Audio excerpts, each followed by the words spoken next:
మహానుభావుడు శివకేశవ అభేదంతో ఎన్ని స్తోత్రాలు రచించారో మనం లెక్క కట్టలేము.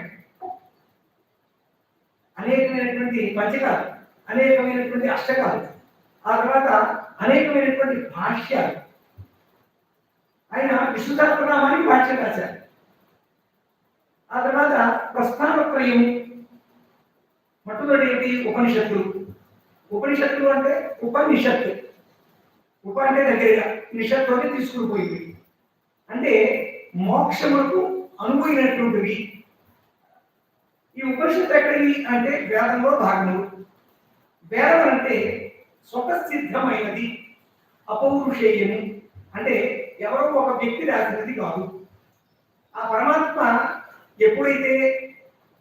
ఎప్పుడైతే ఆయన ఉన్నారో అప్పటి నుంచి ఆ వేదము స్వతసిద్ధముగా జన్మించినది. ఇక ఒక చక్కటి శ్లోకం ఉన్నది. ఓంకారాధాశ్చ శబ్దాలు ద్వావేతో బ్రహ్మణం పురా కంఠం భిద్వా వినిర్యాతో తస్మాన్మాం ఘటికానుభౌ. ఇది శ్లోకం. అదేమిటి అంటే ఓంకారము అధశబ్దము సాక్షాత్తు బ్రహ్మ కంఠం నుండి వెలువడినవి. కాబట్టి ద్వావేతం బ్రహ్మణం పురా కంఠం భిద్వా వినిర్యాతో, కంఠం భిద్వా ఆ పరబ్రహ్మం యొక్క కంఠమును వేధించుకొని వచ్చినవి, అంటే సాక్షాత్తు పరబ్రహ్మమే చెప్పినవి వేదములు కదండి. కంఠం భిద్వా వినిర్యాతో తస్మాత్, కాబట్టి మాంగళిక ఉభౌ, అవి రెండు ఓంకారము అధశబ్దం, ఈ రెండు మంగళకరమైనవి.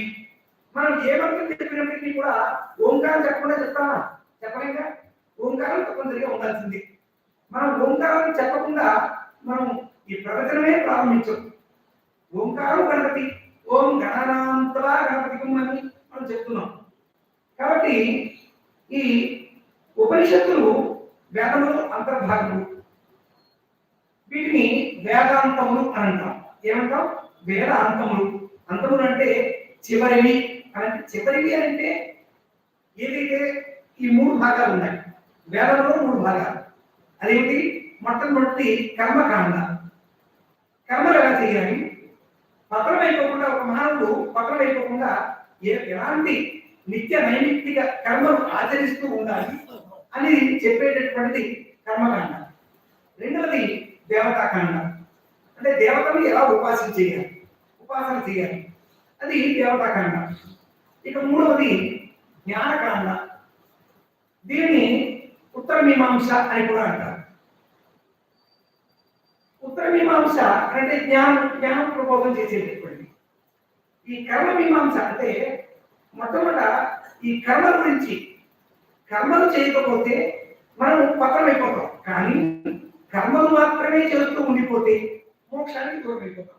అంటే ఆ కర్మలలోనే తిరుగాడుతూ ఉంటాం. ఇది భగవద్గీత కూడా చాలా స్పష్టంగా చెప్తుంది. కాబట్టి ఈ ప్రస్థానత్రయంలో మొట్టమొదటి ఉపనిషత్తులు ప్రధానమైనటువంటి ఒక 10 ఉపనిషత్తులు. అందులో రసోపనిషత్తు, మాండూక్యోపనిషత్తు, తైత్రీయ ఉపనిషత్తు, ఇలా ఉపనిషత్తులు అద్భుతమైనటువంటి ఉన్నాయి. అందులో మనం ఒక మంత్రం చెప్పుకుంటాం. పూర్ణమద పూర్ణమిదం పూర్ణాత్ పూర్ణముదచ్యతే పూర్ణస్య పూర్ణమాదాయ పూర్ణమేవ అవశిష్యతే.